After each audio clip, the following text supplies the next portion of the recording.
কেৱলমাত্ৰ বেআইনীভাৱে উচ্চতম ন্যায়ালয়ৰ নীতি নিৰ্দেশনা উলংঘা কৰি আৰু মানৱ অধিকাৰৰ মৌলিক চৰ্তটো ভংগ কৰি এগৰাকী ব্যক্তিক হেণ্ডকাফ লগোৱাৰ তীব্ৰ বিৰোধিতা কৰিছিলোঁ ন্যায়সংগতভাৱে মানৱীয় দৃষ্টিভংগী।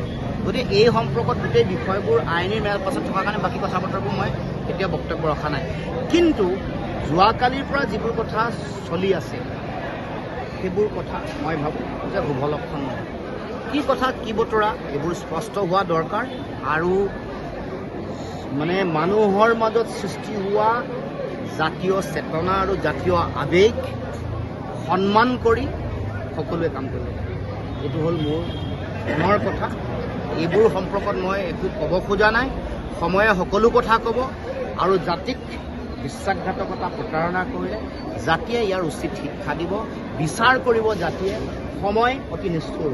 সময়ত আজি কোনোবাই কিবা এটা কৰি খুব ভাল পাই থাকিব পাৰে বহুত কিবা কিবি কৰা বুলি, কিন্তু সময়ে সকলো কথা কয়, সময়ে সকলো বিচাৰ কৰে।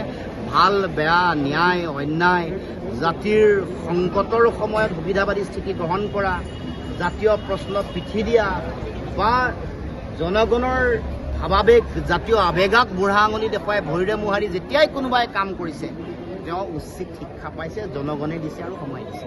কেৱলমাত্ৰ বেআইনীভাৱে উচ্চতম ন্যায়ালয়ৰ নীতি নিৰ্দেশনা উলংঘা কৰি আৰু মানৱ অধিকাৰৰ মৌলিক চৰ্তটো ভংগ কৰি এগৰাকী ব্যক্তিক হেণ্ডকাফ লগোৱাৰ তীব্ৰ বিৰোধিতা কৰিছিলোঁ ন্যায়সংগতভাৱে মানৱীয় দৃষ্টিভংগী। গতিকে এই সম্পৰ্কত গোটেই বিষয়বোৰ আইনী মেল পাছত থকাৰ কাৰণে বাকী কথা বতৰাবোৰ মই এতিয়া বক্তব্য ৰখা নাই। কিন্তু যোৱাকালিৰ পৰা যিবোৰ কথা চলি আছে সেইবোৰ কথা মই ভাবোঁ যে শুভ লক্ষণ নহয়। কি কথা কি বতৰা এইবোৰ স্পষ্ট হোৱা দৰকাৰ আৰু মানুহৰ মাজত সৃষ্টি হোৱা জাতীয় চেতনা আৰু জাতীয় আৱেগ সন্মান কৰি সকলোৱে কাম কৰিব লাগে। এইটো হ'ল মোৰ মনৰ কথা। এইবোৰ সম্পৰ্কত মই একো ক'ব খোজা নাই। সময়ে সকলো কথা ক'ব আৰু জাতিক বিশ্বাসঘাতকতা প্ৰতাৰণা কৰিলে জাতিয়ে ইয়াৰ উচিত শিক্ষা দিব, বিচাৰ কৰিব জাতিয়ে। সময় অতি নিষ্ঠুৰ। সময়ত আজি কোনোবাই কিবা এটা কৰি খুব ভাল পাই থাকিব পাৰে বহুত কিবা কিবি কৰা বুলি, কিন্তু সময়ে সকলো কথা কয়, সময়ে সকলো বিচাৰ কৰে। ভাল বেয়া ন্যায় অন্যায়, জাতিৰ সংকটৰ সময়ত সুবিধাবাদী স্থিতি গ্ৰহণ কৰা, জাতীয় প্ৰশ্নত পিঠি দিয়া বা জনগণৰ ভাৱাবেগ জাতীয় আৱেগক বুঢ়া আঙুলি দেখুৱাই ভৰিৰে মোহাৰি যেতিয়াই কোনোবাই কাম কৰিছে তেওঁ উচিত শিক্ষা পাইছে, জনগণে দিছে আৰু সময় দিছে।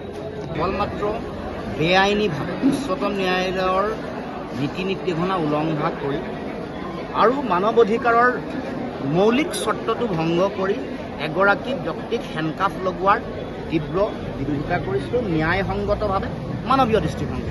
গতিকে এই সম্পৰ্কত গোটেই বিষয়বোৰ আইনী মেল পাছত থকাৰ কাৰণে বাকী কথা বতৰাবোৰ মই এতিয়া বক্তব্য ৰখা নাই।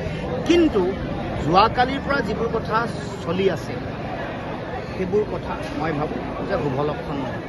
কি কথা কি বতৰা এইবোৰ স্পষ্ট হোৱা দৰকাৰ আৰু মানুহৰ মাজত সৃষ্টি হোৱা জাতীয় চেতনা আৰু জাতীয় আৱেগ সন্মান কৰি সকলোৱে কাম কৰিব লাগে। এইটো হ'ল মোৰ মনৰ কথা। এইবোৰ সম্পৰ্কত মই একো ক'ব খোজা নাই।